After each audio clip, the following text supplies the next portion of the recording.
Hello everyone, কেমন আছো তোমরা সবাই? মিষ্টিস ব্লগের নতুন একটা ভিডিওতে তোমাদের সবাইকে স্বাগত জানাচ্ছি। আজকে নতুন একটা রান্নার ভিডিও নিয়ে চলে এসেছি।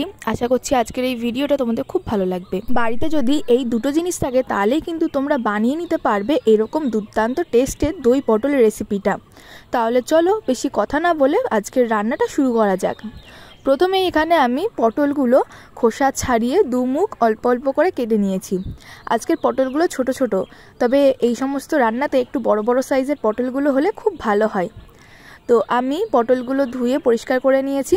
এবারে আমি এর ভিতরে লবণ আর হলুদ গুঁড়ো দিয়ে দিলাম অল্প করে, দিয়ে পটলগুলোতে ভালো করে মাখিয়ে নিলাম। এবারে পটলগুলোকে ভেজে নিতে হবে। তার জন্য কড়াইতে আমি সর্ষের তেল গরম করে নিয়েছি, আর এবারে পটলগুলো দিয়ে দেবো, দিয়ে পটলগুলোকে ভেজে নেব।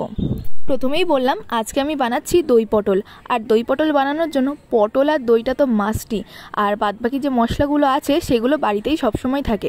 সেই জন্য পটল আর দই যদি বাড়িতে থাকে তাহলে অবশ্যই একদিন এইভাবে দই পটল বানিয়ে খেয়ে দেখবে, দুর্দান্ত লাগবে।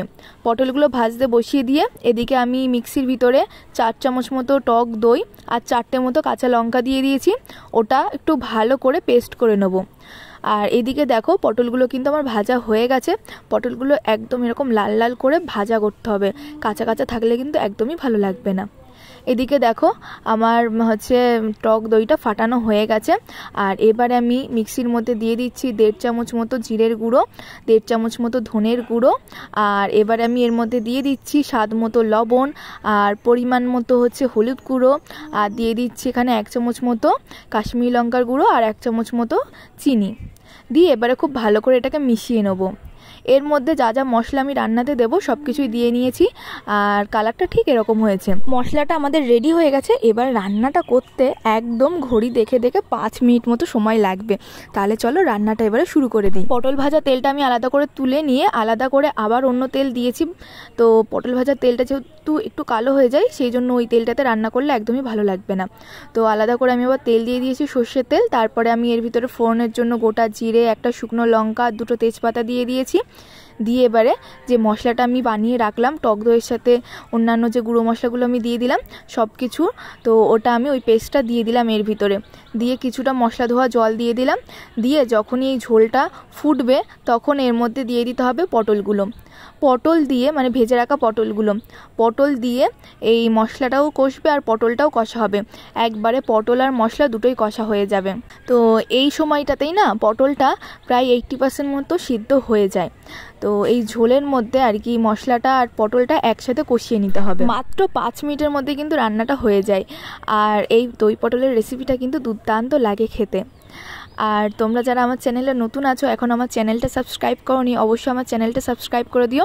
আর পাশে থাকা বেল আইকনটি প্রেস করে অল করে দিও, যাতে আমার চ্যানেলে আসা প্রত্যেকটা ভিডিও নোটিফিকেশান তোমাদের কাছে আগে পৌঁছে যায়। আর আমার চ্যানেলে তোমরা কোন কোন রান্নার ভিডিও দেখতে চাও অবশ্যই কমেন্ট করে আমাকে জানিও। আমি চেষ্টা করব সেই রান্নার ভিডিওগুলো তোমাদের সাথে শেয়ার করার।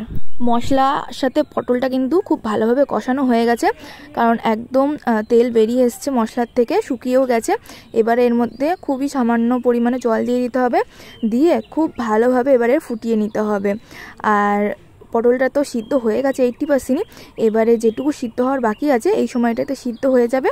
এবারে যদি লবণ মিষ্টিটা কম থাকে তখন এই সময় দিয়ে দেওয়া যেতে পারে। আর যখন ঝোলটা একদম শুকিয়ে আসবে আর পটলগুলোও সিদ্ধ হয়ে যাবে, তখন উপর থেকে অল্প করে গরম মশলা ছড়িয়ে ভালো করে নেড়ে চেড়ে নিয়ে নামিয়ে নিতে হবে। তাহলেই কিন্তু রেডি দই পটলের রেসিপিটা। বাড়িতে অবশ্যই একদিন এইভাবে দই পটলটা রান্না করে খেয়ে দেখবে, দুর্দান্ত লাগবে খেতে। আজকের রেসিপিটা তোমাদের কেমন লাগলো অবশ্যই আমাকে কমেন্ট করে জানাবে।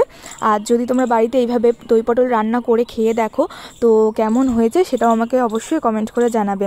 দই পটল একদম রেডি হয়ে গেছে, আর দেখতে কিন্তু হয়েছে ঠিক এরকম। আজকের মতো টাটা সবাইকে, সবাই ভালো থেকো, সুস্থ থেকো, সাবধানে থেকো। আর আজকের ভিডিওটা কেমন লাগলো আমাকে কমেন্ট করে জানিও। আর যারা নতুন আছো আমার চ্যানেলে, এখন আমার চ্যানেলটা সাবস্ক্রাইব করোনি, তারা অবশ্যই আমার চ্যানেলটা সাবস্ক্রাইব করে দিও। রেসিপিটা কেমন লাগলো সেটা কমেন্ট করে জানাতে একদম ভুলো না।